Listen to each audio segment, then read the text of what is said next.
23andMe can now tell you if your DNA puts you at a higher risk for diseases. Direct-to-Consumer 2.0. On April 6, the U.S. Food and Drug Administration, FDA, changed course on genetic testing kits from 23andMe, indicating that the company can now directly tell consumers when their DNA puts them at a higher risk for 10 different diseases. The current 23andMe risk profile includes Alzheimer's, alpha-1 antitrypsin deficiency, hereditary thrombophilia, Parkinson's, and Gaucher's. The FDA's turnaround is a gentler version of its original decision from 2013, which prevented the company from sharing these risks based on concerns they could be risky for consumers.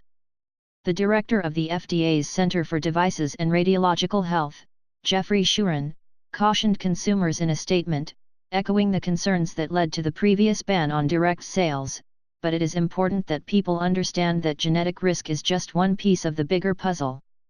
It does not mean they will or won't ultimately develop a disease. The agency also clarified that the tests should not be used for diagnosis or to inform treatment decisions, but instead should be used to help make decisions about lifestyle choices or to inform discussions with a healthcare professional.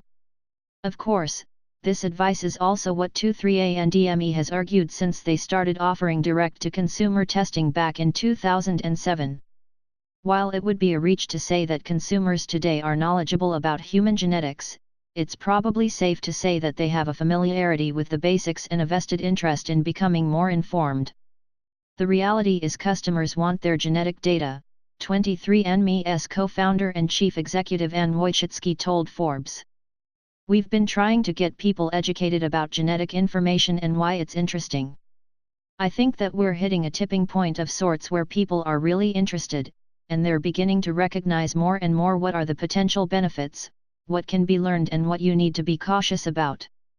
The tests require a simple saliva sample, which is then mailed back to 23andMe to be analyzed for more than 500,000 genetic variants. The company's database contains more than 1 million genetic profiles, and has become a valuable resource for drug companies. According to a 23andMe blog post, the company may soon provide reports on consumers' risk for celiac disease, factor XI deficiency, hereditary hemochromatosis, and the movement disorder primary dystonia. The current version of the test costs $199. TMI? Other than consumers and 23andMe, the group that's happiest about this development may well be other gene testing companies. Veritas Genetics provides complete genome sequencing for $1,000, which thus far has required an order from a doctor. However, Veritas CEO Mirza Sifrak thinks this FDA decision reopens the direct-to-consumer data issue enough for its product, too. We are going to drive the genome through that door, he says.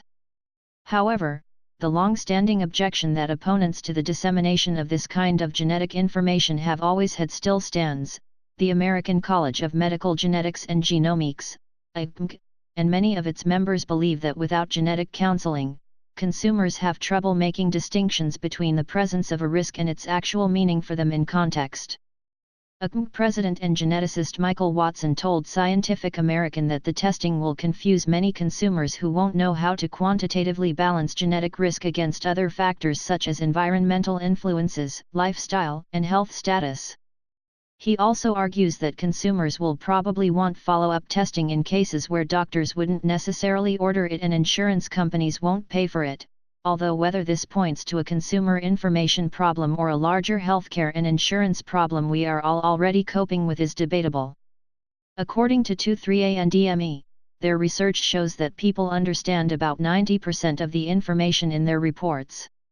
And while it is true that consumers don't always understand every piece of their genetic puzzles, many expert advocacy organizations such as the Rare Genomics Institute argue that patients should have access to their own data, and that such access is actually critical to reforming the way our medical and research systems work and breaking down research data silos. For now, 23andMe is confident that the decision is going to be valuable for their customers. The FDA has embraced innovation and has empowered people by authorizing direct access to this information, said 23andMe co-founder and CEO Ann Wojcicki. It is a significant step forward for 23andMe and for the adoption of personal genetics.